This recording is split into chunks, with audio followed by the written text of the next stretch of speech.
तर आज बोधिसत्व डॉक्टर बाबासाहेब आंबेडकर यांच्या 69वी पुण्यतिथी आहे आणि डॉक्टर बाबासाहेब आंबेडकर यांचा जन्म 14 एप्रिल 1891 साली महू या गावी झाला आणि त्यांच्या वडिलांचं नाव होतं रामजी, आईचं नाव होतं भीमाबाई आणि डॉक्टर बाबासाहेब आंबेडकरांचं पूर्ण नाव होतं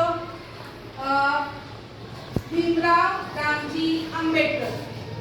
तर बघा, डॉक्टर बाबासाहेब आंबेडकर जन्माला आल्यानंतर 4 वर्णामध्ये आपलं गट पाडला जायचा. म्हणजे आता हे 4 वर्ण कोणते? तर ब्राह्मण, क्षत्रिय, वैश्य आणि शूद्र अशा 4 गटामध्ये विभागणी केलेली होती. आता हे ब्राह्मण समाजाचे लोक काय करायचे? तर पूजा, विधी, व्यापार है की नाही असं करायचे आणि क्षत्रिय लोक काय करायचे? शिकारी वगैरे करायचे है की नाही. आणि हे वैश्य म्हणल्यावर मोठमोठे उद्योगधंदे असायचे त्यांचे. आणि हा शूद्र समाज म्हणजे अगदी खालच्या स्तराचा यांना ह्या शूद्र समाजाला समजलं जायचं. मग ह्या लोकांची कामं काय? तर मेलेली जनावरं फोडून टाकणे, मैला वाहून नेणे, अशी घाणेरडी कामं ह्या शूद्र समाजातील लोकांना दिली जायची. मग ह्या शूद्र समाजामध्येच डॉक्टर बाबासाहेब आंबेडकर हे जन्माला आले आणि त्यांचं बालपण इतकं म्हणजे इतकं लोकांनी जे कर्मठ लोक हे समाजातील लोक होते, ब्राह्मण समाजाचे, वंश क्षत्रिय समाजाचे लोक, त्यांनी इतका त्रास दिला. बघा, पूर्वी ह्या शूद्रांना शिक्षण नव्हतं, कशाला शिवायचा अधिकार नव्हता, पाणी पिण्याचा अधिकार नव्हता, रस्त्यावरून जाताना त्यांची सावलीही कुणाच्या अंगावर पडली तर ते लोक काय करायचे? त्यांना मारायचे, त्रास द्यायचे आणि स्वतः जाऊन म्हणजे शिव झाली म्हणून आंघोळ करायचे. म्हणजे इतकं त्यांना तुच्छ लेखलं जायचं. मग डॉक्टर बाबासाहेब आंबेडकर ज्यावेळेस शाळेमध्ये प्रवेश घेतला त्यांनी, तर त्यांना वर्गामध्ये बसू दिलं नाही, तर वर्गाच्या बाहेर त्यांना बसवलं. का? तर आमचा वर्ग काय होईल? म्हणजे पाडला जाईल आणि शिवाशिव होईल म्हणून त्यांना वर्गाच्या बाहेर बसवलं गेलं. परंतु शिकण्याची जिद्द आणि आवड, पुस्तकप्रेमी बाबासाहेब आंबेडकर हे बाहेर बसले, परंतु अगदी मन लावून शिकू लागले. मन लावून शिकायला लागल्यानंतर त्यांनी म्हणजे मी बाहेर का बसू म्हणून त्यांनी थोडासा आवाज उठवला. मग त्यांच्या ह्या आवाजाला हे करून त्यांनी काय केलं? तर थोडंसं ते त्यांना आत बसवण्याची परवानगी मिळाली. मग नंतर आत बसवले. एकदा बाबासाहेब आंबेडकरांना म्हणजे गुरुजींनी गणित दिलं होतं आणि गणित दिल्यावर पूर्ण वर्गामध्ये गणित विचारलं की तुम्हाला आलं का ह्याचं उत्तर, तुम्हाला आलं का ह्याचं उत्तर, परंतु एकालाही उत्तर आलं नाही. त्यावेळेस बाबासाहेब आंबेडकर म्हणाले की मी सांगू का? तर त्यांना थांब रे तू, गप्प बस असं त्यांना ओरडलं गेलं. मग शेवटी कुणालाही उत्तर आलं नाही म्हणून त्याला परत एकदा बाबासाहेबांना म्हटलं बघू तुझी पाटी, दाखव बरं मला. मग त्यावेळेस बाबासाहेबांनी जेव्हा त्यांची पाटी दाखवली तर बाबासाहेबांनी खूप अगदी छान उत्तरं त्यांची लिहिलेली होती त्या गणितांची.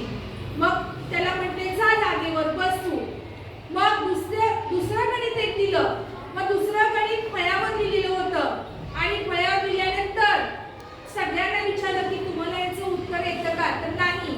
मग बाबासाहेब आंबेडकरांना म्हणाले की तुला येतं का याचं उत्तर? तर हो येतं ना. मग त्यावेळेस त्यांना असं वरून खडू टाकला आणि उत्तर लिहायला सांगितलं. तर त्यांनी अगदी बरोबर उत्तर दिलं.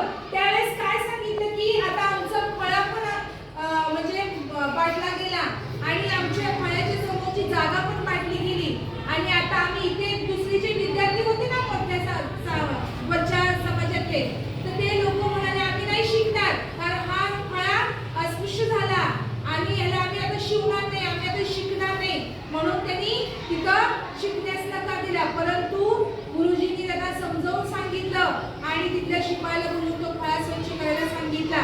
बघा, डॉक्टर बाबासाहेब आंबेडकरांना शिक्षण घेताना एवढ्या म्हणजे वेदना मिळत होत्या, एवढ्या म्हणजे त्यांना त्रास दिला जात होता.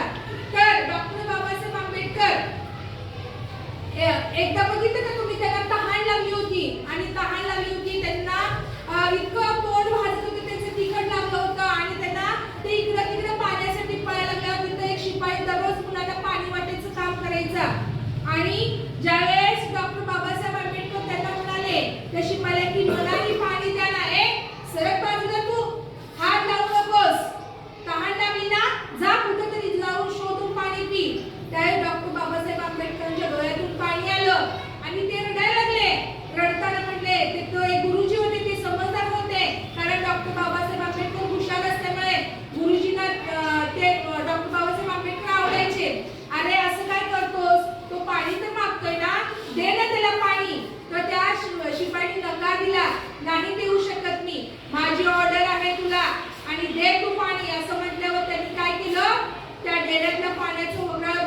पाणी देतो, बस खाली. मग बसल्यानंतर डॉक्टर बाबासाहेब आंबेडकर सांगितल्याप्रमाणे खाली कट्ट्याचे गेले आणि गुरुजींनी सांगितले आता तू हाताची ओंजळ कर. आणि ओंजळ करून मग त्यांनी काय केलं, शिपायांनी वरून असं पाण्याची धार सोडली आणि म्हणाले पी. परंतु त्यांच्या हातात पाणी न पडता ते पाणी सगळं कुठं पडत होतं, खाली आणि अंगावर पडत होतं. मग ते डॉक्टर बाबासाहेबांना अगदी अपमान वाटला आणि ते काय केले, तडक तिथून दप्तर घेऊन आपल्या घरी पळत सुटले आणि आईच्या गळ्यात पडून ढसाढसा रडायला लागले, मी नाही शाळेत जाणार, मला आज असं वागणूक मिळते तिथे.